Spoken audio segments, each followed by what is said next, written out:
apalagi kalau 300 kilo, semua posisi pasti dipegang kan gitu. Variasi itu penting Om. Variasi penting, jadi sering begini, pegang variasi penting biar nggak bosan.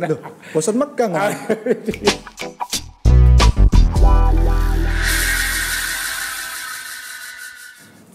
Ya teman-teman semua, kita kembali ke podcast Main Sepeda dan ini episode angka yang banyak ditakuti orang. Ya Omri? Ya, 13. Telulas. Jadi tidak terasa waktu berlalu, kita sudah episode 13. Sebelum kita bicara temanya apa, kita ingin bicara dulu soal angka 13. Soalnya angka 13 ini kan memang percaya nggak percaya, suka nggak suka, kecuali Omri ketika Bromocom 2020 sebelum pandemi, dia minta nomor 13. Kan ada filmnya Om. Kenapa? Friday the 13 itu. Kan bukan hari Jumat Bos. Oh iya. Nggak, kenapa? Nggak takut pakai angka 13? Ya waktu itu pada milih nomor HP semua. Terus saya tanya, kalau 13 ada enggak gitu? Ada, ya sudah saya pakai nomor 13. Nggak takut tapi ya? Ya setelah milih baru mikir, ya ini juga serem juga gitu loh. Saya baru ingat waktu cerita yang siapa? Om Luki itu kan sebelumnya kan juga nomornya gitu, jadi ya sudah, tapi ya sudah mesen ya dipakai akhirnya gitu. Ya syukur bilang nggak ada apa-apa ya. Ya. Tapi sebenarnya ini nomornya Omri ya. Ya. Ini Omri bawa nomornya yang dipakai waktu Bromocom nomor 13. Ya. Sebenarnya kalau di dunia balap profesional ya, di tingkat dunia, di World Tour ada tradisinya nomor 13 itu. Karena kan pembalap kadang nggak bisa milih nomor kan, karena kan dia tergantung urutan timnya berapa, lalu dia nomor berapa kayak gitu. Jadi biasanya kalau balapan dan pembalap itu dapat nomor 13, dia punya tradisi. Kan nomor di bajunya itu kan ya, dibalik sama dia, dibalik begini. Oh. Jadi dipasang dibalik di jersinya kalau dia dapat nomor 13. Oh iya. Kebetulan kalau balap sepeda dunia kan nomor di sepeda paling hanya di belakang seat post itu kan ya. Nah, jadi ya itu yang dibuat dibalik. Jadi mungkin Anda bisa cari berita-beritanya, tapi itu biasanya nomor 13 itu dibalik. Ya waktu setelah saya event itu ada yang bilang, temen yang dari Manado itu bilang, loh kok nggak dibalik nomornya? Saya kira dibalik gimana gitu, maksudnya dibalik 31 dah, gimana? Ternyata dibalik begitu ya. Dibalik ya, jadi nomornya dibalik begini. Jadi ini episode pelongannya di sebaliknya berarti. Iya, ya logonya semua kebalik begini. Ini untuk membuang sialnya katanya begitu. Percaya nggak percaya terserah sih, tapi itu yang terjadi di World Tour. Jadi Omri silakan terus menggunakan nomor 13, tapi mungkin bukan karena percaya nggak percaya, karena tradisi sepeda nomornya di. Tapi saya biasanya tiap event ganti nomor. Oh, ganti nomor. Ya. Jadi kalau dapat 13 lagi dibalik lah ya. Iya. Bukan karena percaya nggak percaya, bukan karena takut sial nggak, karena di sepeda tradisinya kayak gitu. Ya, jadi bicara soal tradisi sepeda, ya ini sebenarnya nggak ada tradisinya sih, cuman episode 13 ini kebetulan kan setelah 12 episode itu ada begitu banyak komen, pertanyaan, bukan hanya di YouTube tapi juga di sosmednya Omri, sosmednya mainsepeda.com dan lain-lain. Jadi ada usulan dari teman-teman bagaimana kalau menjawab pertanyaan gitu. Ya. Jadi episode ini akan kita manfaatkan untuk menjawab beberapa pertanyaan. Sudah kita pilih beberapa pertanyaan yang bisa kita jawab. Kita disclaimer dulu, saya bukan pakar sepeda paling top. Omri mungkin juga bukan pakar sepeda paling. Jadi kita tidak akan sok tahu, tapi kebetulan mungkin kita punya banyak pengalaman yang bisa kita sharing berkaitan dengan pertanyaan-pertanyaan itu ya. Mungkin paling enggak itu yang di dunia sepeda atau rumor atau isu-isu yang berkembang di antara sesama cyclist itu bisa kita sharekan benar enggaknya. Paling enggak kita sudah pernah mencoba lumayan lama, jadi cukup tahu ini yang enggak benar, ini yang ada benarnya dengan beberapa kondisi seperti itu kan. Ya, dan pernah mengalami banyak hal-hal yang tidak diinginkan juga kan kayak gitu. Jadi ada pengalaman yang bisa kita sharing. Oke, pertanyaan pertama sebenarnya ini lebih banyak pertanyaan mungkin kalau ke saya biasanya ditanyakan secara langsung. Tapi ini juga ada pertanyaan juga dari atur misalnya, apakah Om Aza dan Om Johnny Ray selalu dikawal saat goes? selalu dikawal apa enggak. Ini juga sempat disinggung sama Om Rey ya di episode sebelumnya ya. Terus terang dulu karena awalnya kita ikut komunitas ya, kan komunitas itu ada yang ngawal. Jadi kalau touring memang ada yang ngawal biasanya. Tapi ketika intensitas latihannya bertambah, ini saya dulu jawab ya. Om Rey mungkin ceritanya agak lain. Saya merasa lebih bebas kalau tanpa pengawalan sebenarnya. Kalau rutenya pendek misalnya, bukan sombong ya, tapi kalau di kita kan 50 kilo itu termasuk pendek, 1,5 jam goes. Jadi kalau itu rute 1,5 jam atau di bawah 2 jam, saya biasanya lebih suka keluar sendiri atau hanya dengan 1-2 teman yang kebetulan lagi bisa. Kalau lagi nggak bisa ya saya sendirian aja kayak gitu. Itu tanpa pengawalan. Tapi saya bawa pompa kecil, bawa ban dalam, bawa cukit ban, jaga-jaga kalau ada masalah di jalan. Kalau memang masalah mekanikalnya nggak bisa diatasi, ya sudah, apa boleh buat ya telepon rumah atau cari kendaraan yang bisa jemput atau nganter. Toh jaraknya relatif tidak jauh. Tapi kemudian kalau jauh-jauhan, kalau misalnya kita hari biasa atau apa, biasanya kita memang ada yang awal kan kayak gitu. Nanti mungkin Om Rey bisa lebih jelasin juga, karena yang kita takuti sebenarnya bukan risiko di jalan, tapi masalah-masalah teknis kan gitu. Betul. Karena kita harus segera sebisa mungkin, secepat mungkin kembali ke rumah supaya bisa kerja hari itu kan. Kalau misalnya ada masalah teknis, kelamaan, kita harus berhenti di jalan, bongkar ban segala macam, nanti bisa kelamaan. Tapi kalau ada yang awal, bisa cepat mengganti bannya atau mengatasi masalah teknisnya, lalu bisa cepat kembali. Pengalaman juga memang, saya kira kita semua tidak ingin menghadapi masalah, tapi semua orang akan mengalami masalah. Ya moga-moga masalahnya nggak terlalu berat gitu. Kebetulan suatu waktu itu saya memisah dari rombongan. Waktu itu Om Rey sama yang lain hari Minggu ya. Om Rey sama yang lain rutenya agak jauh, tapi karena saya ada acara pagi waktu itu, saya memisahkan diri, goes sendirian. Waktu itu sebenarnya targetnya hanya 50 kilo, lalu pulang, lalu mandi, lalu pergi ke acara itu. Malah saya ditabrak waktu itu. Jadi sendirian tahun 2018, akhir 2018 saya goes sendirian, benar-benar sepi, jalan 3 jalur itu sepi sekali, hanya ada saya pakai lampu selalu, dan saya tahu ada motor itu dari belakang, tapi kemudian saya malah ditabrak. Kebetulan yang naik motor ngantuk atau apa kayak gitu. Kecepatannya nggak tinggi karena memang sebentar lagi sudah putar balik, waktu itu hanya kecepatan kira-kira ya 25 karena habis rel kereta api, jadi masih belum cepat lagi. Motor belakang katanya sih lari 60 km per jam kayak gitu. Saya ditabrak lurus dari belakang, patah 5 tulang. Jadi saya sama sekali tidak pernah blackout. Melek terus selama kejadian. Jadi saya sadar kepala saya bentur aspal, untung pakai helm. Helmnya pecah tapi kepala saya nggak apa-apa. Kacamata saya juga terlempar karena kalau pakai kacamata kan di luar tali ya. Tali helm. Ya. Tali helm. Jadi kalau pakai kacamata selalu kacamatanya di luar tali helm supaya kalau jatuh kacamatanya terlempar tidak melukai wajah. Tidak nyucuk ke mata atau yang lain. Lalu saya terlempar, tapi saya ingat bahu saya menghantam aspal. Jadi yang patah waktu itu 5. Jadi ada tulang depan sini, tulang belakang sama 3 rusuk waktu itu patah. Ya saya masih melek, saya sadar betul sakit banget, saya menggeser diri saya sendiri ke pinggir jalan. Untung habis itu tidak lama kemudian banyak teman-teman goes lewat kan.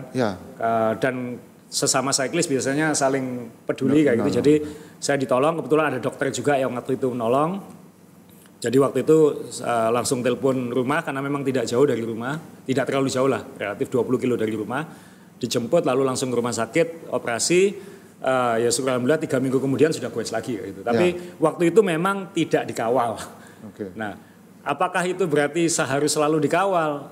Ya yang namanya hidup kan kita nggak pernah tahu apa yang akan terjadi gitu. Toh sebelum itu saya sering sekali kalau dari Surabaya ke Lawang PP itu 130 kilo sendirian nggak ada yang ngawal itu sering. Sering banget dan baik-baik saja. Jadi kebetulan memang waktu itu mungkin kurang jauh waktu itu ya.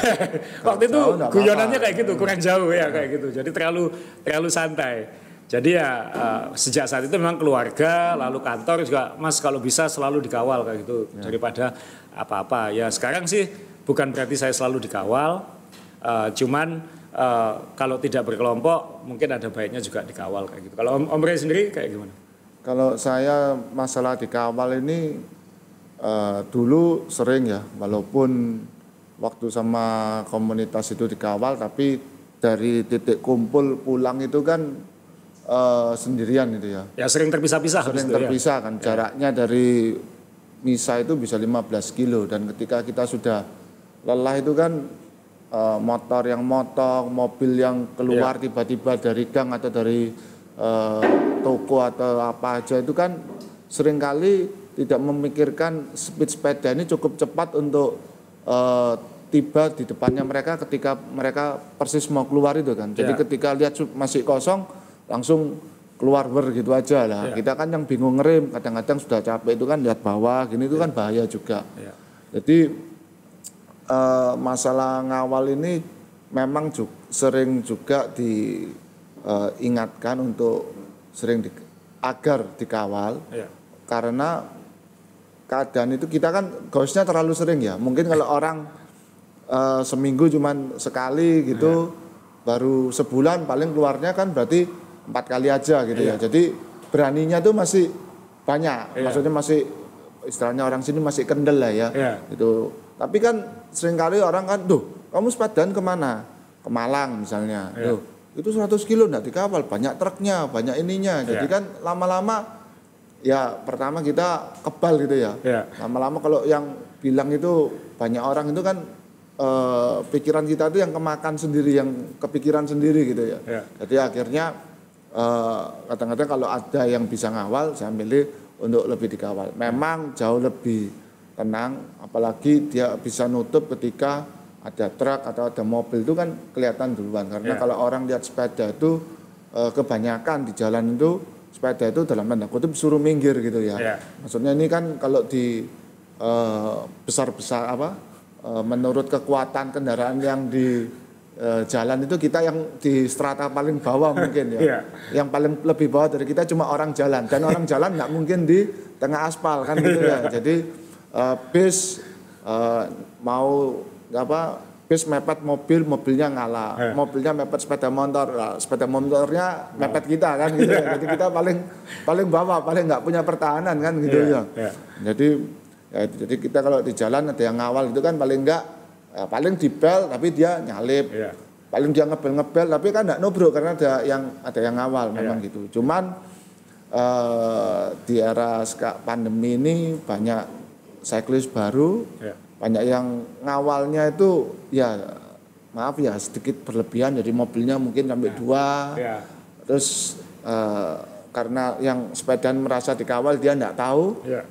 Karena di belakangnya kosong dikira itu jalannya kosong, padahal kan ditutupi mobil. Nah, dia semakin agak ke kanan. Jadi sudah mobilnya nutupi, si cyclistnya ini ke kanan, jadi yang di belakang tuh antri banyak cuman gara-gara dia. Orang bersepeda ini juga kan kurang baik untuk pengguna yang lain. Ya, dan agak nggak enaknya juga kan kesannya ada sombongnya ya kalau dikawal. Jadi ini sekali lagi mohon maaf, memang kebanyakan mungkin tidak mungkin dikawal kan karena berbagai situasi dan lain-lain. Kalau tidak mungkin dikawal kan mungkin sebaiknya ya jangan sendirian. Kalau pengalaman saya kayak gitu, jangan sendirian. Tapi juga pengawalan pakai mobil ini sebenarnya agak risih juga ya Om Rey. Karena kalau event atau apa memang jalannya ditutup, dikontrol, mungkin kita sudah siapkan slot untuk mobil dan lain-lain. Tapi ketika goes biasa, memang seperti Om Rey cerita tadi, saya suka risih ngelihat sendirian dikawal mobil. Selain kesannya agak sombong, juga ganggu yang lain sebenarnya kan kayak gitu.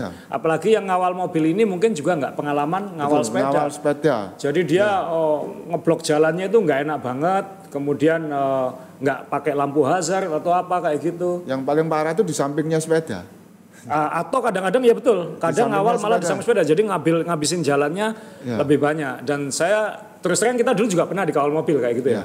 Awal-awal juga pernah, tapi pada perkembangannya sekarang praktis Om Rey dan saya hanya dikawal mobil kalau rute kita benar-benar ekstrim. Ekstrim itu seperti apa? 200 kilo, 300 kilo yang kita benar-benar jauh dari rumah, dari kota, dari Surabaya misalnya.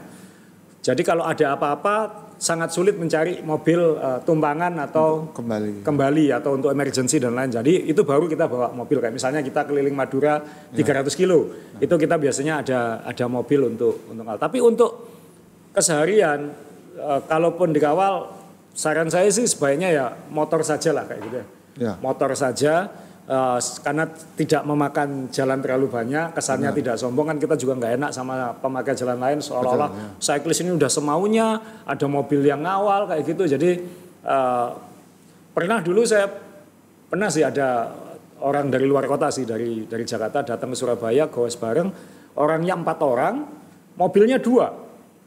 Ya kan agak overkill itu, agak berlebihan gitu. Maksudnya perlu lah.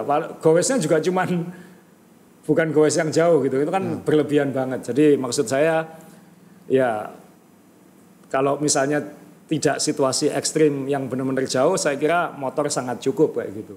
Nah, maksudnya kan motor itu kan sudah cukup, dia bisa membawa ban cadangan, bisa membawa pelek cadangan, bisa membawa tool.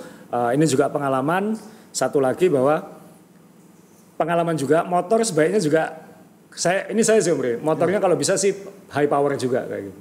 Yang lihat rutenya itu. Ya rute, karena kan kebanyakan rute kita kan naik, kemudian naiknya panjang, naiknya curam, dan sering sekali kalau motor bebek biasa kadang-kadang powernya juga nggak dapat terus ini kita terima kasih karena saya dalam pengalaman pribadi, misalnya saya bikin event basket, saya punya klub sepak bola dan lain-lain, selalu disupport oleh Honda kayak gitu. Jadi di sini juga ngasih contoh karena motor yang awal saya juga biasanya dari Honda kayak gitu. Jadi biasanya kita ada Vario Tekno yang dipasangi pelek-pelek cadangan seperti di belakang saya ini. Ya, di belakang saya ada contoh yang lebih top lagi. Ini Honda PCX dan ini 150 cc, jadi powernya sangat dapat. Banyak yang enggak ada talinya. Ada talinya itu untuk ngikat bannya dan lain-lainnya. Oh, kamu pikir buat saya nanti. Ban ngikat kamu narik di belakang ini ya. Supaya kamu gandol gitu ya. Ya, jadi memang saran saya sih kalau memang itu komunitas, kan komunitas biasanya ada ADART-nya atau ada anggarannya, ada sponsornya atau apa. Kalau memangnya investasi, kebetulan komunitas kita dulu kan invest sampai ke mobil juga gitu kan, bukan hanya motor tapi juga mobil. Saran saya sih invest ke yang agak high power. Pengalaman kita adalah kalau nanjak dia akan lebih nyaman kayak gitu, lebih gampang. Percaya atau tidak, motor bisa kalah sama sepeda soalnya. Waktu turunan. Turunan khususnya ya, waktu turunan. Jadi waktu turunan itu sepeda kan cepat sekali dan motor bisa kalah cepat dan kalah lincah. Jadi saya pengalaman dulu pernah membantu salah satu event UCI di Indonesia. Jadi co-penyelenggara waktu itu beberapa tahun yang lalu. Dan waktu itu ini kan di Indonesia ya, kadang-kadang di Indonesia kita tidak bisa mendapatkan support seperti di Eropa atau di negara maju. Jadi biasanya Marshall-nya pakai motor bebek, mobilnya pakai mobil-mobil MPV itu kan kayak gitu. Kalau di luar negeri kan pakai Mercy, pakai apa yang mobil-mobil high power dan motor-motor high power kan. Tapi di Indonesia kadang-kadang eventnya menggunakan motor-motor yang low power kayak gitu. Nah, waktu itu ditegur sama UCI.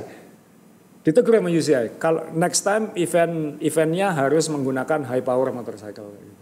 Kenapa? Karena speednya sepeda itu bisa lebih cepat daripada speednya motor. Jadi waktu itu benar-benar terngiang di kepala saya. Jadi bukannya apa-apa. Jadi ketika ngawal memang motor yang pilih yang speknya agak tinggi. Gitu. Nah, kalau PCX ini ternyata juga spesialnya Omri, ini bisa Anda gunakan nanti. Ini selain cc-nya besar ya, juga kan kalau bawa pelek cadangan juga gampang, ternyata bagasinya juga gede banget. Dari tengah sampai belakang ini. Ya, saya sering titip itu. Titip atau sembunyi di dalamnya? Titip. Kayaknya kamu bisa masuk di dalamnya. Belum. Atau misalnya ada cyclist yang lebih kecil bisa masuk ke dalamnya sembunyi sampai finish kan kayak gitu. Tapi ini gede banget jadi bisa naruh semua perlengkapan lah. Jadi kalau ada masalah-masalah lebih ekstrim lagi mungkin bisa bawa misalnya crank patah, mungkin bisa bawa crank, saddle patah. Ini bisa semua ini enak banget. Karena kan buat kita kan yang bikin sebel kalau ada pengawalan itu kan sebenarnya bukan hanya untuk keamanan kan. Betul. Yang paling sebel kan kalau ada masalah teknis kan ya. Betul, iya. Ban bocor misalnya kayak itu. Ban bocor oke lah kita bisa betulin sendiri kayak gitu. Tapi tadi saya bilang kadang-kadang kalau kita berkelompok lalu ada ban bocor itu kan ganggu temen kan. Iya. Ganggu temen dalam artian akhirnya semua harus berhenti nungguin kita. Kalau semua bawa ban cadangan atau ban dalam cadangan. Iya. Tapi kan kadang-kadang pas apes dia semua tuh nggak bawa atau bawa tapi nggak bawa pompa atau bawa pompa nggak bawa ban kan seperti gitu mesti akhirnya kan terhambat semua terhambat semua. Nah maksudnya daripada ya supaya tidak mengganggu kelompok, kan enaknya kalau Mbak pengawalan kan dia cepat kayak tim profesional kan, copot, pasang, pak kayak gitu. Apalagi sekarang ada yang disc brake, ada yang rim brake, ada yang disc brake-nya rem rotornya 140 mili, ada yang 160 mili, makin pusing kepala karena opsi peleknya ini makin banyak. Jadi makanya kita kan selalu bawa ada disc brake, ada rim brake kan kayak gitu. Jadi supaya lebih cepat ganti, supaya tidak mengganggu grup, supaya lebih cepat juga kalau hari-hari biasa kan supaya kita juga cepat kembali kan kayak gitu. Cepat kembali karena ini di kelompok kita biasanya kalau hari-hari biasa kita usahakan semuanya kembali sebelum jam 9. Karena kan supaya bisa kerja normal kayak gitu. Jadi meskipun itu 100 kilo ya kita berangkat jam 5, kalau bisa setengah 9 sudah di rumah kayak gitu. Jadi pengawalan buat kita lebih penting untuk hemat waktu dan mengatasi masalah daripada keamanan sebenarnya. Meskipun keamanan juga pasti kadang-kadang kan juga bantu kalau ada perempatan rame dia ngeblokin jalan kan kayak gitu. Cuman kan saya tambahkan rute kita itu kan sering ke tanjakan-tanjakan yang nggak umum ya, maksudnya bukan jalan besar. Jadi seringkali jalan alternatif. Nah di situ maaf ya, ojek online ini kan belum ada ya di situ. Sinyalnya kadang-kadang nggak nyampe. Sinyal juga nggak ada lah. Itu kalau kita ada trouble pas di ujung gunung gitu, nah jalan untuk menuju tempat bantuan terdekat itu cukup jauh gitu, dan lagi bahaya karena jalannya pasti, karena di gunung kan jalannya turun, sepatu kita pakai klit, jadi nuntun aja sulit. Itu yang ditakutkan seperti gitu. Kalau di jalan raya saya selama itu ojolable ya, jadi jadi masih banyak ojek online-nya gitu. Sekarang sih mending, cuman ya karena era pandemi ini juga salah satu penyebab saya agak takut menggantungkan diri ke ojek online itu karena kan masih takut-takut itu. Tapi paling enggak kalau teman-teman tuh di rute yang masih ramai ya enggak perlu terlalu takut, karena ya paling jelek masih ada mobil yang lewat ya. Kalau rute kita yang sudah di ujung-ujung gunung gitu kan orang aja nggak ada yang lewat gitu ya. Nah, itu yang repotnya. Makanya perlu dikawal kan seperti gitu ketika ada trouble di daerah terpencil itu tadi. Jadi itu tadi apakah kita dikawal antara ya dan tidak. Kalau rute-rute pendek biasanya enggak, tapi biasanya tidak sendirian sekarang 1-2 orang. Jadi mungkin kita memahami ya enggak semua orang mampu atau bisa dikawal saat goes. Tapi kalau misalnya tidak bisa dikawal ya jangan sendirian. Apalagi sekarang jalan makin ramai dan lain-lain, dan kita semua tidak ingin masuk rumah sakit di saat pandemi seperti ini. Tapi kalaupun dikawal, berdasarkan pengalaman pribadi kita adalah sebisa mungkin jangan mobil lah ya, karena mobil itu agak makan tempat dan mengganggu yang lain. Kesannya juga nggak sopan. Saya merasa kok itu. Saya merasa nggak enak ketika melihat ada orang dikawal mobil, karena saya merasa waduh, saya dulu juga pasti banyak disumpahin orang karena kesannya sombong kayak gitu. Jadi kecuali itu benar-benar jauh ya pakai motor saja. Dan kalau misalnya itu komunitas atau kelompok, kalau misalnya komunitas bisa patungan atau apa pengawalan, pilih motor yang high power lah kayak gitu, yang high power seperti PC di belakang saya ini, karena ini cc-nya besar, bisa membawa banyak perlengkapan, bisa memenuhi kebutuhan banyak orang kayak gitu. Karena berguna tempat bagasinya. Sangat berguna. Kalau saya biasanya di gunung, kan makanannya banyak yang enak. Nah, saya titip di bagasinya ini untuk dibawa pulang. Untuk bawa pulang, karena kalau mbak disetir kan bahaya. Kan kalau di kreseknya digantungkan gitu kan bisa masuk di velg depan kan. Nah, jadi titip di sini. Gitu. Makanya kamu waktu kita ke Madura pulang tiba-tiba punya banyak sup dengkul di sini. Kamu titipin motor ya? Iya, di sana. Jadi di rumah kan habis capek, sopnya bisa dibawa. Nggak mungkin bawa di belakang kan, nggak mungkin. Sama oleh-oleh buat keluarga ya? Ya, syarat ya. Jadi itu lagi, kalau bisa goes, kalau kita bisa beli makanan di ujung gunung, kadang-kadang makanannya kan enak sekali kan, dan hanya ada di situ gitu. Jadi bisa ditaruh, dibawa pulang, dititipin ya. Memang kalau pikirannya makanan terus ini ada selalu sesuatu. Oke, yang berikutnya Om Rey. Ini pertanyaan dari Hendra Setiawan. Ya, ini kayaknya pertanyaan yang paling cocok untuk Om Rey ini. Untuk pemula yang gemuk, 140 kg, tinggi 170 cm. Sepeda seperti apa yang direkomendasikan? Fat bike atau sepeda lain dengan ban normal itu komparasinya bagaimana? Ayo Om Rey, karena saya nggak pernah di atas 100, Om Rey yang pernah di atas 100 ini gimana ceritanya?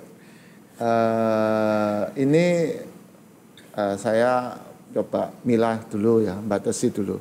Ini Om Hendra ini kepingin bersepeda atau kepingin kurus? Itu kan dua ya. Jadi itu maksudnya dua hal yang cukup berbeda. Kalau kepingin bersepeda saja, ya pilih sepeda yang coba dekat-dekat dulu lah, gitu ya, kuat gitu. Nah, tapi kalau pingin kurus, ya cari sepeda road. Kalau mau road ya road yang besi. Kalau sepeda apapun itu lihat di keterangannya. Jadi ini keterangannya bagaimana. Tapi ada umumnya dengan berat badan segini biasanya pakai sepeda MTB itu pasti lebih aman karena jumlah rujinya juga banyak. Bannya lebih besar ya. Bannya besar dan frame-nya juga kokoh ya karena dia kan diciptakan untuk ajur-ajurutan untuk di medan yang berat. Jadi frame-nya tidak tipis-tipis gitu. Jadi pasti weight limitnya itu jauh lebih bisa mumpuni untuk berat badan segini gitu. Tapi kalau memang mau di sepeda road ya harus pilih yang jelas, maksudnya frame-nya steel atau titanium.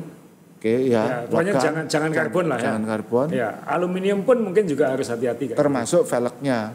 Termasuk peleknya ya. Termasuk wheelsetnya. Karena wheelset ini tidak akan menjadi bahaya ketika diem ya, maksudnya nyoba sebentar kan enggak bahaya. Tapi kalau di jalan tiba-tiba melaju di kecepatan 30-40 atau kena lubang pecah, nah ini kan bisa terjadi kecelakaan ketika velgnya itu pecah. Nah itu yang ditakutkan di situ. Jadi wheelsetnya kalau bisa yang alloy aja atau alloy, dan sebenarnya ada wheelset yang kalau karena di Amerika atau di Eropa kan banyak orang juga gede-gede ya. Tingginya 2 meter, beratnya juga dia tidak gemuk tapi beratnya tetap tinggi karena dia badannya besar kayak badannya tinggi.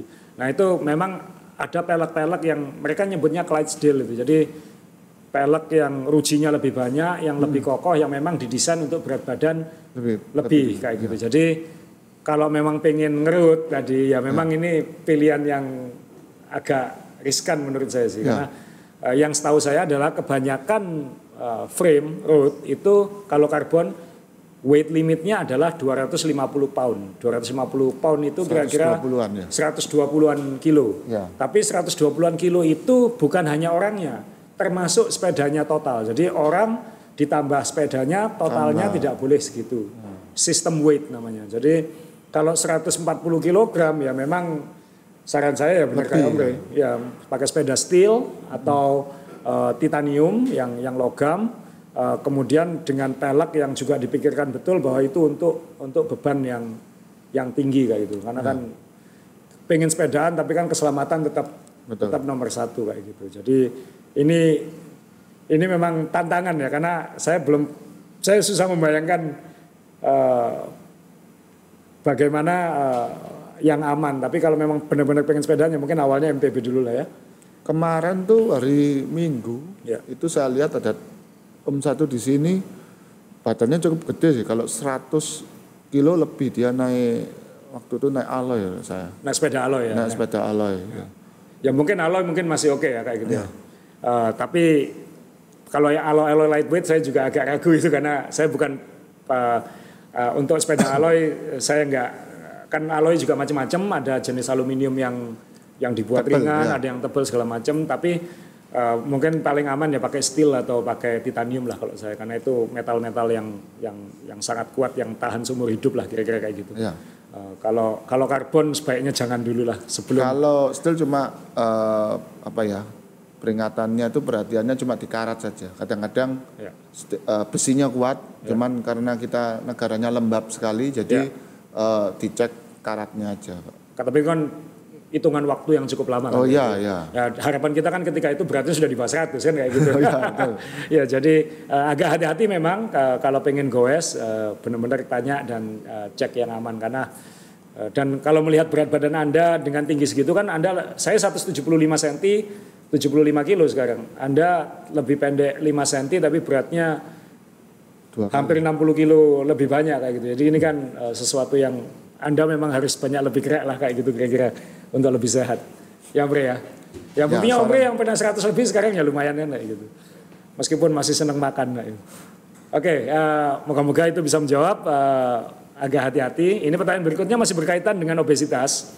Ini dari Putra Prawira. Mas Azza sama Mas Joni, saya termasuk orang yang obesitas. Tidak menyebutkan beratnya berapa. Pengen sekali main road bike. Tapi saya khawatir dengan berat badan saya akan menimbulkan ketidaknyamanan. Kalau boleh, sekalian bahas sepeda dalam fat burning mode seperti apa. Terima kasih. Nah ini agak menarik karena saya juga sering ngompori orang untuk sepedaan kan Omre ya.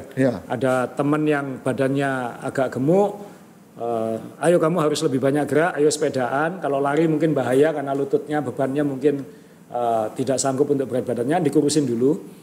Tapi sekali lagi tadi kalau berat badan yang amannya adalah sepeda besi dulu atau sepeda titan dulu atau alloy dulu, jangan yang karbon. Kemudian juga jangan langsung memaksakan goes. Maksudnya? Jangan memaksakan jauh-jauhan, jangan memaksakan kebut-kebutan, jangan memaksakan sprint-sprintan gitu. Kan kita tidak tahu kondisi kesehatan Anda seperti apa, jantung Anda seperti apa. Kita punya cerita ya Omre ya. Dia ternyata punya masalah jantung. Betul. Dan ketika goes sama kita, dia selalu sprint-sprintan, sentek-sentekan, gas-gasan gitu. Kita ingetin untuk lebih tenang, dia masih tetap terlalu semangat untuk ngegas. Kemudian sewaktu-waktu dia kolaps di jalan, serangan jantung. Akhirnya kita semua yang dimarahi sama istrinya. Betul. Padahal kita tidak tahu kalau dia punya masalah jantung. Tapi kita sudah mengingatkan dia untuk jangan memaksakan dulu, dia belum pada kondisi itu gitu. Waktu itu masih tergolong baru ya. Dia termasuk pemula ya. Ya, maksudnya masih tergolong baru sepedaan lalu langsung istilahnya digeber-geber gitu ya, langsung dengan intensitasnya cukup tinggi gitu. Kalau dengan Om Putra ini kalau bisa saya tambahkan kalau obesitasnya maksudnya ketidaknyamanan ini pasti ya karena kalau road bike ini kan modelnya bungkuk gini. Jadi pasti kalau kita dalam membungkuk nyetel road bike, kalau perutnya ini masih gede pasti ganjel. Tapi ya itu road bike itu salah satu cara yang cepat untuk mengempeskan airbag ini gitu.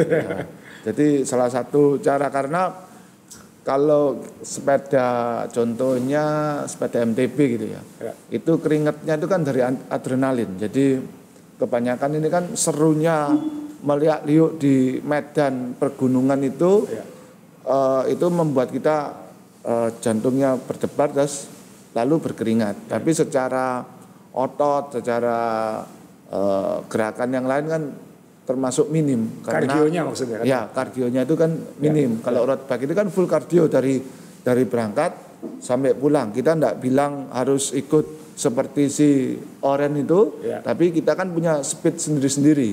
Jadi kalau dengan jantung di zona 2 ya. Zona 2. Ya nanti kita masuk ke fat burning mode itu. Tapi memang benar sih. Jadi biasanya saya kalau ngomongin pemula, kamu pertama kali naik sepeda, kamu mungkin terakhir kali sepedaan mungkin waktu masih SD, jadi sudah terlalu lama tidak naik sepeda. Saran saya itu 2 bulan, 3 bulan pertama itu cari rute yang datar dan aman dulu, misalnya ngelup perumahan, atau cari rute-rute pendek, dan itu main cadence saja gitu. Maksudnya jangan mikir nanjak, jangan mikir sprint, jangan mikir kebut-kebutan, muter dulu aja gitu. Nggak usah pakai teori macam-macam, pokoknya muter aja santai. Karena biasanya nurunkan berat badan 3-5 kilo pertama itu gampang. Karena sebelumnya nggak pernah aktif, kemudian jadi aktif, beratnya turun-turun sendiri kayak gitu. Yang susah kan setelah itu kan gitu. Menurut saya ya sepanjang jumlah asupannya ini tetap. Kalau ditambahi pakai acara balas dendam ya kembali lagi akhirnya beratnya kan gitu. Sama selain tadi untuk nurunin berat-berat awal juga untuk membiasakan diri naik sepeda kan ya. Kan mungkin tidak nyaman, kenapa? Jangan-jangan tidak nyaman karena belum apa-apa sudah ikut teman-temannya nanjak. Betul, sudah ikut teman-temannya adu sprint, sudah ikut teman-temannya kebut-kebutan di jalan kayak gitu. Padahal dia masih belum terbiasa megang handlebar, belum terbiasa kan bannya hanya segini lebarnya, belum terbiasa dengan handlingnya. Jadi saran saya sih kalau bayi kan merangkak dulu jalan baru lari. Jadi ya bahwa Anda bisa naik sepeda belum tentu Anda bisa naik sepeda, itu dua hal yang berbeda kan ya. Lalu belajar mindah gearnya dulu, memahami pemakaian gear kan. Mau jangan-jangan Anda merasa tidak nyaman karena cadence-nya masih berat terus karena lupa mindah gear atau apa kayak gitu. Jadi ya awal-awal 2-3 bulan sebaiknya sih yang rute yang santai dulu, yang penting rutin dulu kan, 1 jam sehari, 2-3 kali seminggu misalnya, itu dulu. Setelah 3 bulan ayo coba yang lebih jauh. Nah, ini kan ada pertanyaannya fat burning mode. Ini sebenarnya kan teknis teoritis banget ya. Saya sama Om Rey bukan tipe orang yang teori, tapi saya punya pengalaman lucu soal fat burning mode ini Om Rey. Jadi kebetulan waktu itu anak saya operasi di Singapura, jadi saya sebulan di sana bawa sepeda di sana. Kemudian ikut komunitas itu kan, komunitas namanya Joyriders itu. Joyriders di Singapura itu. Mereka rutin tiap hari ada rute, kalau weekend panjang, kalau hari biasa pendek. Dan mereka selalu membagi kelompoknya 3. Kelompok yang depan, kelompok yang medium, yang tengah, sama kelompok yang mereka sebut fat burning mode. Fat burning mode, malah di belakang? Malah di belakang. Saya tanya waktu itu, loh bukannya fat burning mode ini yang cepat? Oh enggak Asrul gitu. Justru fat burning mode itu yang pelan. Loh kenapa gitu? Kan saya juga nggak ngerti waktu itu. Bener saya berarti ya. Kenapa kamu pelan terus pelan? Tapi kamu balas dendam terus, itu masalahnya. Jadi loh kenapa kok fat burning mode malah yang di belakang gitu? Iya kenapa? Kalau kamu heart rate-nya tinggi, kalau kamu memaksakan itu satu, badan kamu minta gula terus, minta glykogen terus, minta gula terus. Lalu kedua, otot-ototmu malah jadi kan otot kaki segala macam. Jadi tidak bisa mengecil badannya. Justru tidak bisa mengecil karena ototnya dituntut untuk kerja keras terus, jantungnya juga tinggi terus, akhirnya minta gula, minta energi terus. Gitu. Benar. Nah, kalau fat burning mode itu malah speednya relatif rendah, cadence-nya lebih tinggi, tapi jantung tidak pernah lebih dari 80% kayak gitu. Jadi nyaman, bisa ngobrol, bisa conversation. Tapi memang hampir nonstop ya, misalnya kayak 1 jam, waktu itu 2 jam nonstop kira-kira kayak gitu. Jadi nggak ngebut tapi konstan. Gitu. Nah itu katanya lebih fat burning mode katanya. Kalau badan kamu nggak maksa ketika goes, badanmu ngambil lemak katanya gitu, bakar lemak gitu. Dia nggak minta gula kayak gitu. Jadi kalau kamu pengen kurus ya harus agak jauh tapi nggak ngebut. Nah dari situ belajar dan sama teman-teman di sini juga mencoba menerapkan, tapi karena badan kita makin efisien, yang kita lakukan fat burning mode itu kalau kita ngomong endurance rate itu 4 jam nonstop. Jadi yang kalau dari Surabaya ke Lawang balik tapi nggak pakai berhenti itu, tapi nggak ngebut, konstan terus itu lebih membantu ngurusin badan daripada kebut-kebutan. Nah, Om Rey sendiri pengalaman kayak gitu gimana? Anda kan nggak pernah fat burning mode, Anda makan terus soalnya. Ya itu makanya dibakar kan. Kalau saya sih saya nggak ngerti istilahnya sampai sedetail ini ya fat burning mode, tapi menurut saya untuk supaya mau kurus itu paling enggak ya kita mesti konstan itu tadi nomor 1. Konstan terus ya. Dan jangan biasanya kalau di awal-awal dulu saya bersepeda itu ya salahnya adalah terlalu cepat merasa lapar. Jadi misalnya tadi misalnya ke Pandaan, Surabaya Pandaan ini 40 kilo ya. 40 kilo PP gitu. PP 80. 40 one way, PP 80 ya. Nah, jadi waktu awal-awal dulu itu titik makannya tuh selalu ditaruh di Pandaan situ kan, yang soto lah, yang apa gitu. Jadi titiknya di sana. Nah, sekarang saya rubah jadi titik makannya tuh kalau bisa ketika sudah sampai pulang, karena badan itu kan sudah menghabiskan tenaga 80 kilo tadi, jadi bisa diisi makanan. Nah, kalau makannya di Pandaannya ketika masih 40 kilo, biasanya pulang ini juga sudah lapar lagi kan gitu. Jadi makan 2 kali. Jadinya makannya 2 kali. Padahal antara 40 kilo kedua itu sama, maksudnya kalau kita langsung pulang sama berhenti makan sebetulnya enggak terlalu beda. Badannya enggak terlalu beda ya, sama-sama capeknya, sama laparnya. Pasti lebih lapar yang enggak pakai makan. Cuman masih bisa ditahan, ataupun kalau lapar ya ditahan-tahan kan, supaya paling enggak 100 kilo itu enggak makan tuh masih bisa. Enggak makan besar ya maksudnya ya. Kalau cuman minum atau snack itu mungkin masih yang di atas sepeda masih memungkinkan, tapi jangan makan yang jeroan, nasi dan itu juga banyak pemula kan kayak gitu ya. Jadi dia goes baru 30-40 kilo makan padahal nggak terlalu ngebut. Habis lalu itu selesai makan lagi. Jadi kenapa kok nggak bisa kurus? Ya karena makannya lebih banyak daripada dan juga kalau biasanya waktu saya dulu juga masih baru itu merasa tidak berdosa kalau makan karena sudah bersepeda 80 kilo kan. Padahal makannya sudah 2 kali. Jadi mestinya ini sudah malah susuk ya, malah kembali gitu. Jadi yang dibakar sama yang dimasukkan ke badan ini mungkin malah banyak yang dimasukkan ke badan gitu loh.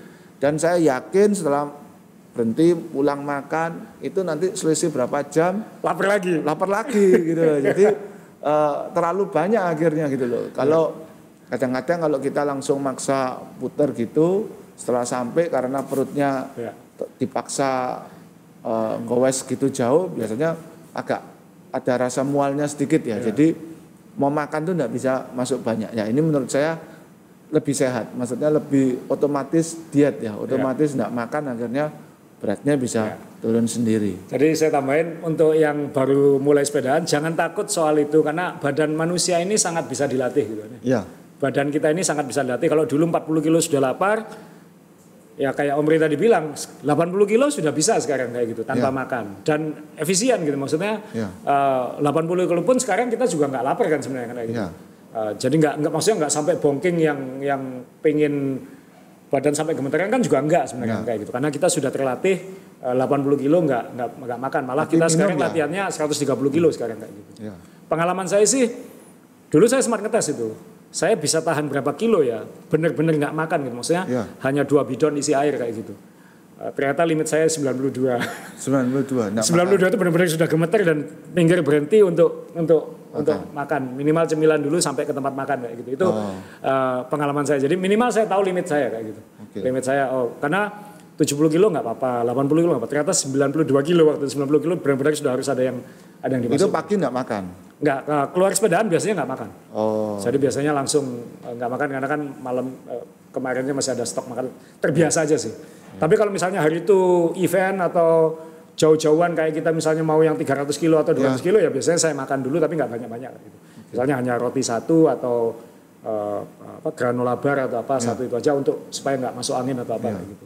Lalu setelah itu makannya dicicil dikit-dikit. Jadi ya itu soal makan dan fat burning mode.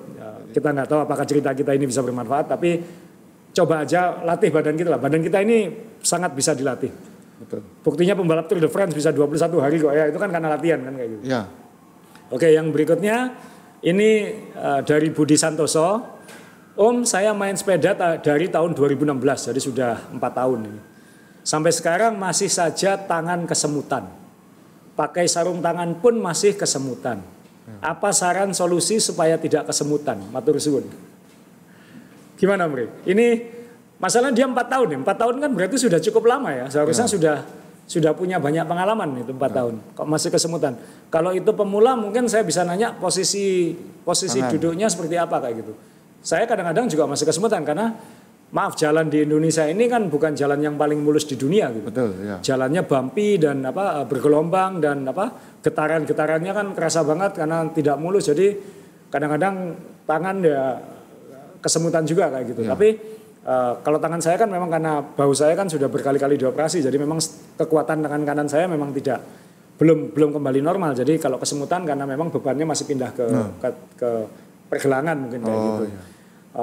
Sudah pakai sarung tangan. Sarung tangan sendiri juga ada macam-macam kan. Ada sarung tangan yang biasa yang tipis.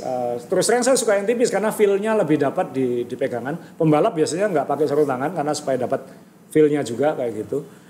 Tapi kan ada yang pakai padding. Betul. Pakai padding kan bisa membantu meredam. Saya biasanya kalau rute jauh pakai yang pakai padding supaya lebih nyaman pegangannya.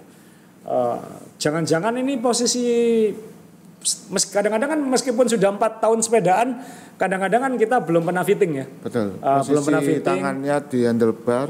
Posisi megangnya mungkin belum pas, dan mohon maaf di Indonesia ini kadang-kadang kan lebih banyak orang sok tahu daripada yang tahu kan. Jadi kadang-kadang teman-temannya merasa sudah tahu udah gini aja, padahal itu belum tentu posisi yang pas. Pengalaman saya sih, saya sudah hampir 10 tahun ya berkali-kali fitting, karena dalam sekian tahun badan kita pasti berubah. Dulu gemuk jadi kurus, sekarang agak gemuk lagi, itu kan pasti posisinya berubah. Saya tahun ini aja posisi duduk saya berubah agak ekstrim gitu. Maksudnya sadelnya jadi naik setengah senti, maju 1 senti kayak gitu. Jadi setelah sekian tahun pun badan kita masih bisa berubah. Jadi jangan-jangan itu ya. Ada contoh handlebar Mas Safa ya. Ini Mas Safa dari mainsepeda.com. Ini ada contoh handlebar. Mungkin Om Rey bisa ngasih panduan pegangan handlebar itu misalnya. Nah itu kan biasanya kalau di atas. Entar dulu, ini kenapa Om Rey yang jelaskan? Karena Om Rey kan dianggap mewakili lebih banyak khalayak ya untuk goes. Jadi kalau Om Rey yang jelasin mungkin orang lebih percaya. Kalau saya kan bilang kamu sering goes, jadi Om Rey aja yang jelasin ini. Nah, jadi kalau di atas kan biasanya jangan sampai terlalu kencang seperti gini. Iya, yang sering lihat orang tangannya lurus begini. Lurus gini ya. Ya tangan jangan lurus, harus ada tekuannya sedikit, harus ada rileksnya ya. Jadi titik tumpunya itu kan pasti dibagi dari pergelangan, sikut, pundak, sama punggung ini kan dibagi semua. Jadi harus rileks ya. Ya, kalau kita kencang gini, beban di sini pasti nggak kebagi ke sikut, langsung bebannya mukul di pergelangan. Apalagi kalau badannya bungkuk, numpu semua di situ kan ya, numpu di pergelangan ya. Enggak salahnya ada artikelnya yang ditulis teman seharusnya kita. Banyak sih ya. Ditulis Dokter Terry ya, posisi sepeda itu ya. Ya posisi tangan. Jadi kalau buka mainsepeda.com cari aja itu soal posisi tangan.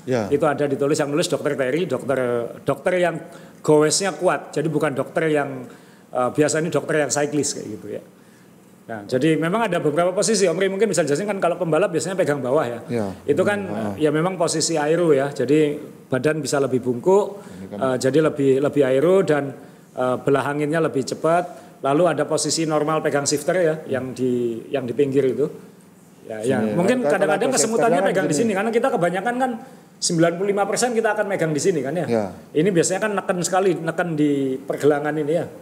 Neken di pergelangan, jadi kadang-kadang kalau saya sih kesemutannya dari situ karena sering megang di sini. Dan juga mungkin ini jenis frame-nya pengaruh. Ya ada banyak macam sih. Boleh pinjam sebentar ya. Enggak terlalu signifikan kalau frame menurut saya. Frame kalau kecuali salah ukuran ya. Mungkin frame-nya kekecilan sehingga dia lebih begini. Tapi handlebar ini kan sebenarnya ada banyak posisi pegang ya. Tadi pegang bawah itu posisi aero, dan ini untuk turunan sebenarnya enak pegang bawah karena sentral gravitasinya jadi turun. Kalau yang biasa yang biasa dia bisa pegang rem begini sebenarnya. Kalau yang nggak biasa malah takut biasanya. Ya malah takut, malah pegang atasnya malah dipegangnya lebih kencang kan ya. Ini beban ke pergelangannya juga lebih tinggi. Harus jelaskan kenapa megang bawah itu lebih aman, karena ketika ada ground jalan itu tangannya nggak bisa lepas dari handlebarnya. Betul, karena kekancing sama atasnya itu tadi. Ya, jadi ketika lebih stabil memang pegang di sini nih. Karena ada alasan kenapa pegang di sini memang lebih stabil. Ketika turunan pun distribusi beratnya juga jadi lebih enak ketika belok begini. Nah, memang ngeremnya pakai jari begini ya, harus terbiasa. Kebanyakan kita kan masih megang di atas ini, ngeremnya masih di sini, jadi ngerem kalau di atas ini kan lebih berat sebenarnya. Lebih berat, jadi beban lengannya ini jadi lebih berat. Jadi beban jarinya lebih berat, jadi pasti lebih cepat sakit. Ya, jadi apalagi kalau turunan panjang kayak Bromo ya, itu sebisa mungkin pegang bawah sih supaya ngeremnya nggak berat. Kan banyak orang ngeluh, aduh ngeremnya sakit tangan. Itu nggak peduli disc brake, nggak peduli rim brake, sama aja karena nariknya di sini. Nah kalau pegang bawah itu lebih enteng kan. Karena tuas semakin panjang kan semakin ringan. Tuas semakin panjang semakin ringan. Jadi seperti itu. Atau mungkin lebih sering variasi pegangan aja ya. Kan ada alasan, ada atasnya ini juga. Kadang-kadang pegang atas gini kalau misalnya lagi santai atau apa, tidak perlu ngerem. Saya sih apalagi kalau 300 kilo, semua posisi pasti dipegang kan gitu. Variasi itu penting. Variasi penting, jadi sering begini, pegang variasi penting biar nggak bosan. Bosan megang kan? Megang gini kan mesti gonta-ganti gitu. Intinya pada dalam segala hal variasi itu penting ya. Jadi pegang atas, kadang pegang begini supaya lebih nyaman. Jadi coba variasi pegangannya. Dan ada satu lagi, karbon handlebar itu lebih nyaman ya. Karena ada meredam. Ada meredam getarannya. Ini kebetulan karbon. Kalau alloy memang dia lebih keras kayak gitu. Jadi karbon juga lebih ringan. Jadi mungkin coba kalau handlebarnya alloy, mungkin coba ke karbon. Toh karbon juga tidak semuanya mahal sekarang kayak gitu. Kemudian atau kalau enggak coba lihat posisi fittingnya. Jangan-jangan posisi fittingnya enggak pas, tangannya terlalu kaku. Dan sering-sering pindah variasi pegangan ini lah ya. Belajar pegang bawah, belajar pegang atas dan lain-lain kayak gitu. Atau jangan-jangan kurang kombinasi latihan aja. Mas Safa tolong, terima kasih. Amit tangan kiri ya. Jadi sepedaan kan juga bukan berarti sepedaan aja kan. Kita juga kadang-kadang harus cross training juga kan kayak gitu. Betul, ya. Mungkin latihan penguatan otot-otot yang lain atau apa kayak gitu supaya lebih kuat. Biasanya core sih yang penting. Biasanya plank atau sit up atau apa untuk penguatan core ini. Karena kalau core-nya kuat, beban ke bahu dan tangannya juga terbagi ya. Jadi beban kaki, beban tangan semuanya jadi berkurang. Jadi mungkin coba latihan core. Jadi pertanyaannya sederhana, kenapa kok tangannya kesemutan? Tapi itu panjang karena penyebab dan solusinya bisa macam-macam ya. Jadi saya nggak tahu apakah yang kita sharing ini bisa bermanfaat, tapi silakan analisis badannya lagi karena banyak sekali cara yang bisa digunakan. Oke, ini yang berikutnya, ini agak unik ini pertanyaannya Mri, karena ini juga banyak dilakukan orang. Dari Angger Su, om-om sekalian, ini kan tren sepeda lagi happening banget. Nah, bahkan banyak dari mereka yang sepedaan pada malam hari. Itu gimana ya terkait dengan udara malamnya? Terus kira-kira waktu yang tepat untuk olahraga sepeda itu kira-kira jam berapa Om? Pernah goes malam kan pasti? Pernah. Saya juga pernah goes malam. Dulu saya malah sering. Dulu ada ada komunitasnya. Jadwal, ya. Komunitas saya dulu itu ada jadwal goes malamnya. Terus kenapa berhenti? Karena kalau komunitas itu begitu malam itu sampai para isu, sampai pagi. Sampai pagi ya. Jadi itu sebenarnya bukan sepedaan ya. Itu lebih nongkrong ya. Ya, kalau saya dulu pertama sepedaan juga nyoba malam, tapi kemudian setelah nggak lama sih waktu itu, mungkin hanya sebulan, saya merasa nggak dapat manfaatnya waktu itu. Karena satu, kalau orang teorinya katanya karbon monoksidanya lebih tinggi. Itu saya nangkapi kalau pulang itu lebih bau asap. Kalau goes malam itu, ya karena mungkin ya itu tadi mungkin oksigen sama karbon monoksidanya mungkin agak beda ya. Dan juga mungkin asap kendaraannya lagi ngumpul ya. Lagi ngumpul atau dari pagi sampai sore itu. Ya dan tidak terserap oleh tumbuhan dan lain-lain mungkin. Jadi memang lebih bau. Tapi yang bikin saya berhenti sebenarnya bukan itu. Yang bikin saya berhenti sebenarnya adalah biasanya habis goes kan makan. Ya. Jadi makannya lebih malam lagi gitu. Betul. Makannya lebih malam lagi, habis itu tidur. Nah, itu kan yang paling kita hindari sekarang itu. Makan timbunannya tambah banyak. Timbunannya tambah banyak. Jadi akhirnya tidak bermanfaat ini. Akhirnya dan kebetulan saya pernah operasi sinus, sinusitis. Jadi sama dokter memang rekomendasinya adalah udara pagi. Udara pagi itu yang paling baik untuk sinus. Jadi ya praktis saya sekarang tidak pernah goes malam kayak gitu. Jadi goesnya selalu pagi, biasanya berangkat jam 4:30 atau jam 5. Kumpulnya kan jam 5 kita biasanya 5 sampai 5:30 itu kan biasanya jam kumpulnya kita. Apalagi kita goesnya kalau pagi sering ke gunung kan sekarang kayak gitu. Jadi udaranya fresh meskipun pulangnya ketemu jalanan lagi kayak gitu. Ketemu asap solar. Jadi kalau buat saya sih yang paling baik adalah pagi-pagi karena saya punya masalah sinus dan sejak goes pagi, keluar pagi, kena matahari pagi dan lain-lain, syukur alhamdulillah kesehatan saya khususnya dalam hal sinus saya sudah tidak pernah kumat lagi.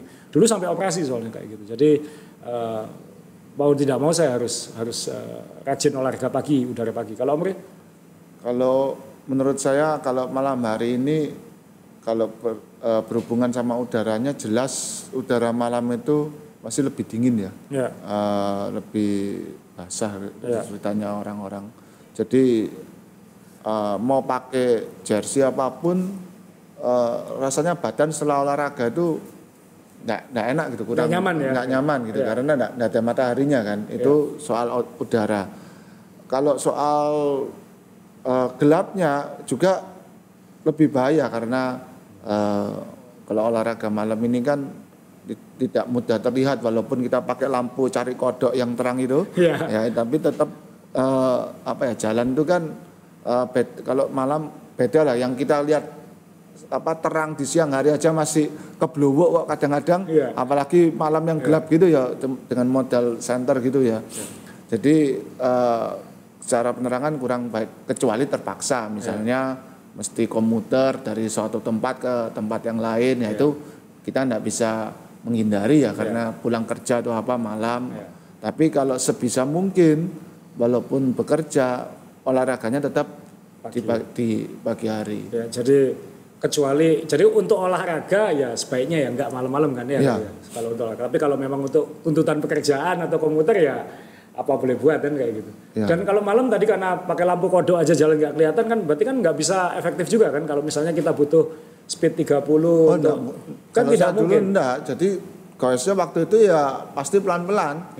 Kan juga kendaraan semakin banyak di jalan. Dan juga banyak sepeda motor itu kadang-kadang juga nggak masang lampu kan, jadi kita juga harus hati-hati. Juga juga kadang-kadang level kejahatan level apa itu semakin malam kan juga semakin tinggi. Lalu ada saran kalau memang harus olahraga bersepeda di malam hari sebisa mungkin ya dibuat indoor saja. Nge-swift aja ya. Nge-swift aja. Jadi enggak kena masalah yang seperti tadi itu, tidak kena jalan berlubang, tidak kena udara malam. Jadi olahraganya indoor, jadi bisa terukur gitu. Risikonya lebih banyak malam hari. Jadi kalau kita bikin SWOT analisis goes malam, goes pagi atau apa ya mending pagi lah ya. Mending pagi. Udara pagi.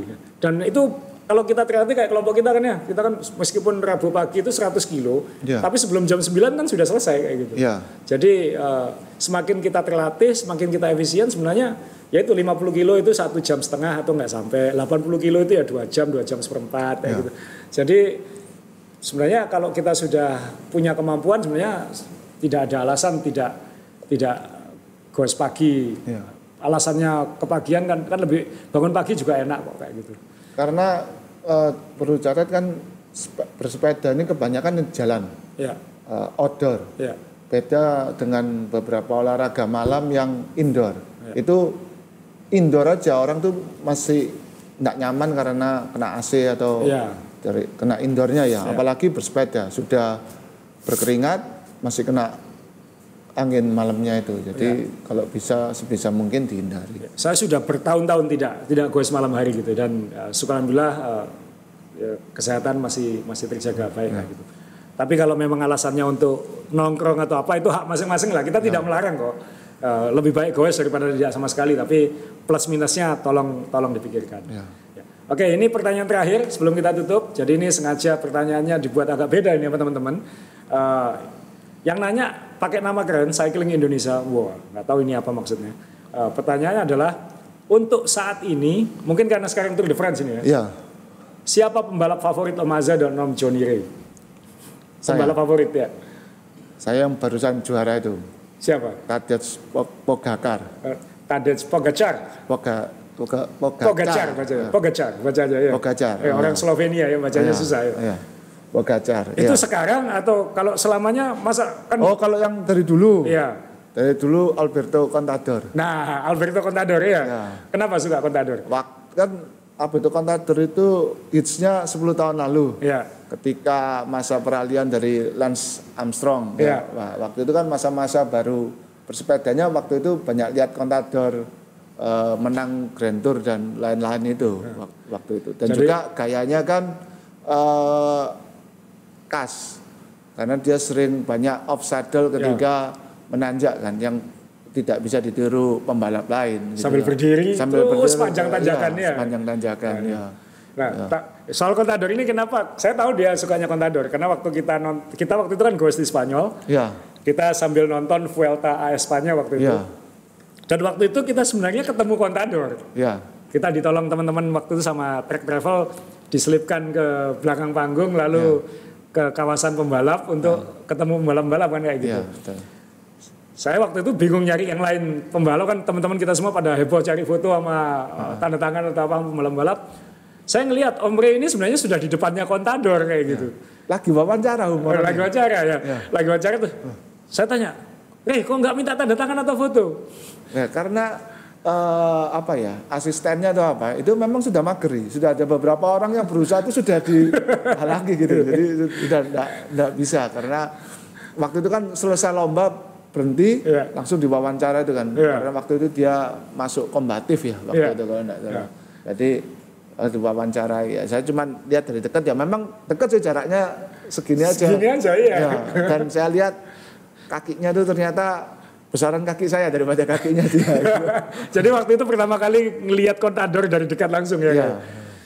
Saya pikir waktu itu kalau orang Jawa bilang ketenggengen ya, di depan idolanya lalu nggak bisa ngomong. Saya sudah mau ngomong karena sebelah saya itu juga sudah gitu dicegah gitu. Jadi saya dulu sering pengalaman kalau ada pembalap saya salah aja gitu, nggak apa-apa toh, habis ini belum tentu ketemu lagi ya gitu. Jadi kurang fight waktu itu.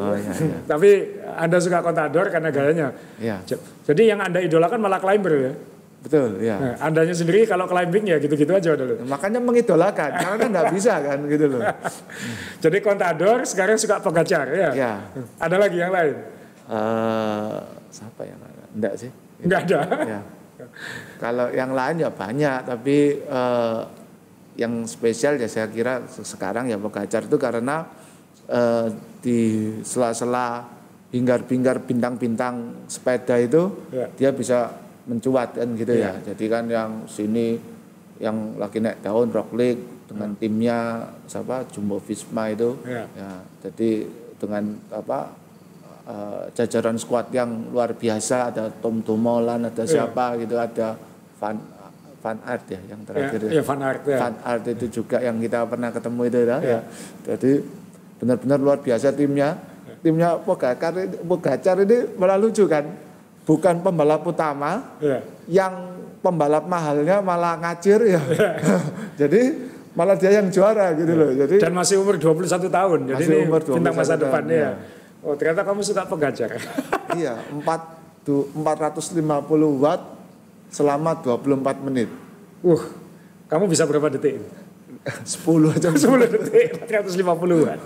450 watt. Ya, jadi waktu menang itu. Tadej Pogacar itu tulisannya Tadej Pogacar ya. Itu pembalap Slovenia umur 21 tahun, sekarang membalap di UAE ya, UAE tim Emirates itu ya. UAE tim Emirates. Memang lagi naik daun, itu calon-calon juara masa depan itu. Ternyata Om Rey lagi suka yang muda-muda, dulunya suka Contador. Kalau saya dulu terus terang pertama kenal cycling ya pasti karena saya di Amerika, jadi kenalnya ya Lance Armstrong ya. Jadi merek favorit saya memang sampai hari ini kalau koleksi ya Trek biasanya kayak gitu karena dulu Lance Armstrong dan Trek, betul. Naik Trek kayak gitu. Jadi sepatunya juga Nike. Saya punya sepatu replikanya Lance Armstrong. Itu padahal enggak umum kan? Enggak dijual bebas ya. Lain kali mungkin kita bisa tunjukin kalau ngomongin soal sepatu. Jadi meskipun kemudian 7 gelar Tour de France dicoret ya. Bagi saya sih toh di jalan tetap dia yang juara, dan di era itu kan semuanya melakukan doping. Jadi kalau mau adil-adilan ya semuanya dicoret, atau kalau enggak ya dia tetap juara atau semuanya sama kayak gitu. Jadi tapi itu kan pendapat saya. Jadi memang pertama saya suka ya pasti Lance Armstrong. Sekarang pun meskipun mungkin agak terkontaminasi rasa sukanya kayak gitu, agak terkaburkan, tapi tetap bagaimanapun dulu suka karena dia kayak gitu. Suka balap sepeda karena dia. Tapi kalau ditanya paling favorit sebenarnya Fabian Cancellara. Sampai nama anak saya kan selalu nama pembalap ya, karena saya F1, saya suka F1, saya komentator F1 12 tahun. Nama anak saya kan Ayrton, Alesi dan Andretti. Gitu. Sempat bercanda kok kalau misalnya dikasih anak lagi mungkin namanya Fabian kayak gitu. Karena Fabian Cancellara itu, karena saya suka Cancellara karena Spartacus julukannya. Jadi saya punya koleksi sepeda Spartacus di rumah saya, sepeda-sepeda edisi Cancellara saya kumpulkan karena gaya membalapnya sih. Kalau Om Rey tadi suka Contador karena climbing sering berdiri dan lain-lain kayak gitu. Kalau Cancellara ini kan suka ninggal lawan-lawannya kayak gitu. Dia sprinter bukan, climber bukan, tapi dia ini klasik ya. Jadi tipe pembalap klasik yang kalau medannya berat dia makin berjaya kayak gitu. Jadi kayak balapan-balapan kayak Paris-Roubaix, kemudian Tour of Flanders yang jalan-jalan batu-batu itu dia kuat banget memang gede sih 186 ya kalau nggak salah tingginya. Jadi pasti bukan climber, tapi dia tuh gaya membalapnya memang kalau sudah ninggal lawan itu ninggal lawan beneran kayak gitu. Jadi bener-bener laki banget, gagah banget gitu gaya balapannya. Dan dia ini leader banget. Jadi kalau di peloton itu kan selalu ada patronnya ya, pembalap paling senior yang paling dituakan kayak gitu. Betul. Jadi kalau misalnya ada apa-apa di jalan, kalau misalnya cuaca terlalu buruk sehingga harus balapan harus dihentikan, itu harus ada pembalap yang ngambil komando gitu. Meskipun dia beda tim, tapi dia dituruti oleh yang lain gitu. Nah Cancellara tipe itu. Kalau dia udah bilang kayak gini, semua satu peloton bisa pelan semua kayak gitu. Jadi dia patronnya peloton itu. Memang sudah pensiun sekarang, tapi saya suka kalau Anda nonton YouTube lihat Fabian Cancellara, wah gaya balapannya gagah banget kayak gitu. Kalau sama Om Edi itu? Eddie Merckx. Saya belum pernah nonton dia karena Eddie Merckx kan tahun 60-an 70-an ya, terlalu lama ya. Dia kan Michael Jordan-nya sepeda sebenarnya kan kayak gitu. Tapi terlalu lama buat kita untuk mengenali kayak gitu. Peter Sagan saya juga sempat suka sebenarnya, tapi sekarang karena semua suka jadi pembalap sejuta selera jadi sekarang agak kurang. Tapi dulu kebetulan kelompok kita di Surabaya dan di Indonesia ini kan dulu pernah tahun 2013 kalau Anda ke Wednesday Cafe ini Wednesday Cafe di Surabaya, ada banyak foto-foto kita goes di mana-mana, ada di Roubaix, ada di Flanders, ada di Tour de France dan lain-lain. Ada foto kita kelompok bersama tahun 2013 itu foto bareng tim Cannondale waktu itu. Dan waktu itu Peter Sagan masih umur 22 tahun, masih cupu gitu. Jadi dia belum terkenal waktu itu. Jadi karena kita waktu itu digait sama kakaknya kayak gitu. Jadi kita belum ada foto. Juara itu. Sudah mulai juara tapi belum baru sekali Green Jersey Tour de France kalau nggak salah. Jadi belum berapa kali gitu. Belum meledak lah, belum booming seperti sekarang. Jadi kita pernah goes dan ketemu dia waktu dia masih cupu. Kira-kira gitu. Jadi ini kafe banyak sejarahnya, jadi banyak ceritanya. Jadi sempat suka Peter Sagan dan dia tipenya kan sama kayak Cancellara ya. Tapi mungkin lebih sprinter daripada Cancellara. Tapi saya suka tipe-tipe pembalap yang garis keras itu, yang lomba-lomba yang berat itu, bukan climber kayak gitu. Kalau saya ingat fotonya Om Peter itu yang gini itu. Yang megang. Ya, karena memang ada usilnya kan dia megang. Mohon maaf, bagian belakangnya gadis podium waktu itu dan itu sempat viral dan rame. Jadi memang dia ada nakalnya. Tapi kalau Cancellara itu sangat berwibawa gitu bawaannya. Jadi ya saya suka itu. Jadi ya itu beberapa pertanyaan untuk episode 13 ini. Semoga bermanfaat. Ya kita nanti mungkin secara berkala kita akan ada episode menjawab pertanyaan gini Om Re ya. Ya jadi ya moga-moga bisa bermanfaat buat semua. Terima kasih sudah ngikuti sampai 13 episode. Ini